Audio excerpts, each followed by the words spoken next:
Hello everyone, and as always, welcome back to my channel. Or if it's your first time, welcome to my channel. My name is Marlene and I talk about eating disorder recovery and everything related to healing the relationship with your own body, with food, and with movement. And today we're going to talk about a topic that can be so confusing and yet so many people know it, consciously or subconsciously in recovery, and that is mental hunger. As a lot of you guys know, I had an eating disorder for 10 years and I recovered from it, and I went through a long period of extreme hunger, and part of extreme hunger can be mental hunger. Now, physical hunger can always be a little bit easier to understand because we oftentimes learn physical hunger is the kind of hunger to react to. It's when your stomach is growling, it's when you're like really physically hungry, in some cases even lightheaded, even though that's normally a sign that you took it a little bit too far. But physical hunger is, I would say, generally and socially more accepted and better understood. Now, mental hunger, on the other side, can be so confusing. In diet culture, we oftentimes learn that mental hunger is just a lack of discipline or a lack of being able to contain your thoughts, and that mental hunger is actually just food thoughts and you have to go against it, when this is not the case at all.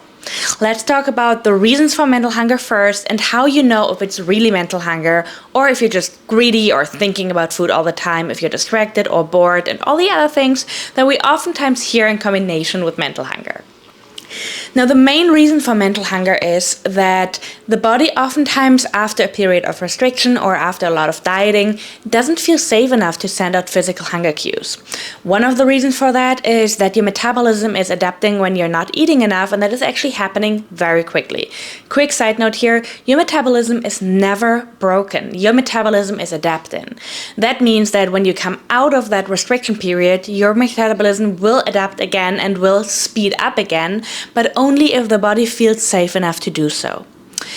When your body is in a scarcity mindset, when your body doesn't know if there's a famine going on or if you're dieting or having an eating disorder, it will adapt in a way where it won't send out as many hunger signals anymore. And one of the reasons for that is that sending out any bodily cues, including hunger signals or hunger cues, costs the body energy. And when the body is in a famine state, it will do everything to save up energy.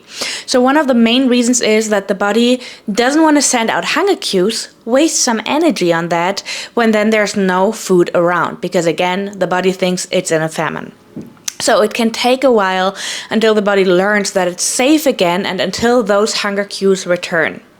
Same thing oftentimes with eating-induced hunger. A lot of you guys might know that sensation of, well, I'm starting to eat and then all of a sudden I'm getting really hungry. That's the same reason, because again, the body does not feel safe enough to send out hunger cues until it knows that there's food around.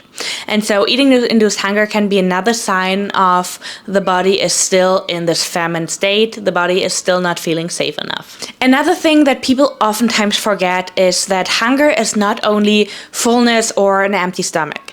Hunger is regulated by a lot of hormones. The most important ones when it comes to your hunger and satiety signals are ghrelin, leptin, cortisol, insulin, and neuropeptides. Neuropeptides mainly work in your brain and basically send out those signals of we have to eat right now. And so they can be closest connected to mental hunger, while the other hunger signals also have more to do with your physical hunger.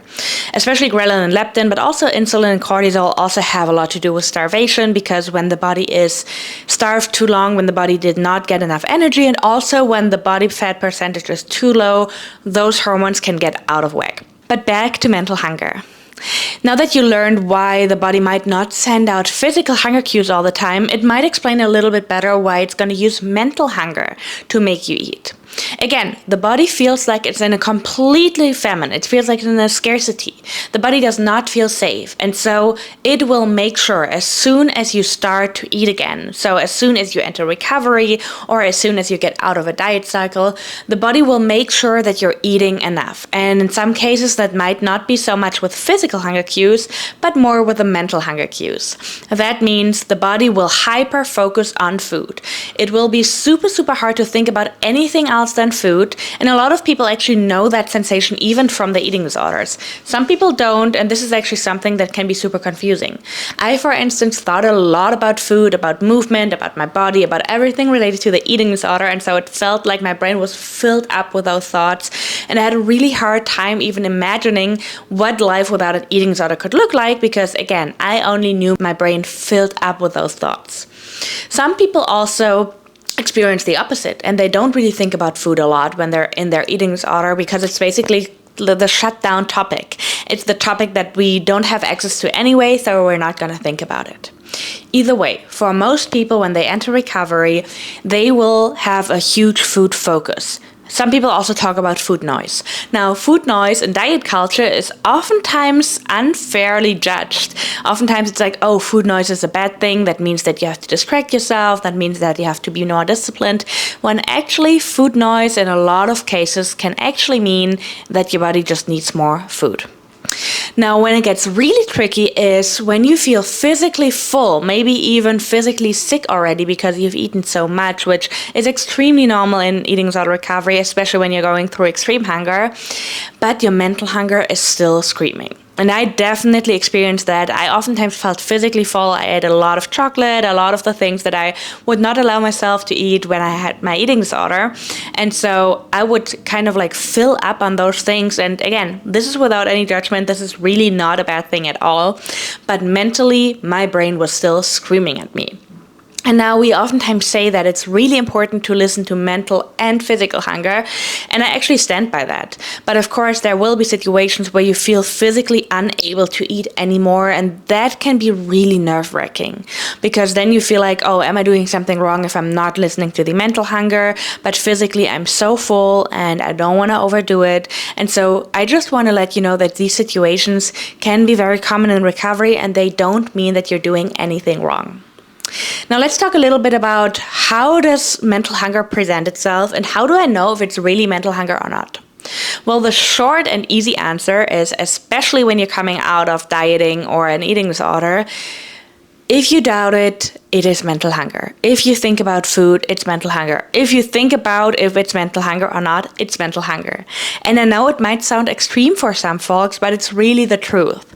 I actually just set a rule for myself, was saying every time I'm thinking about food, every time I'm thinking about having something, I'm going to have it. Because I do not want to make any space for the eating disorder to come back, and I'm certainly not going to negotiate with the eating disorder. In combination with this topic, it can make people very afraid of, what if I will always eat that much? What if my body will never get used to eating less again?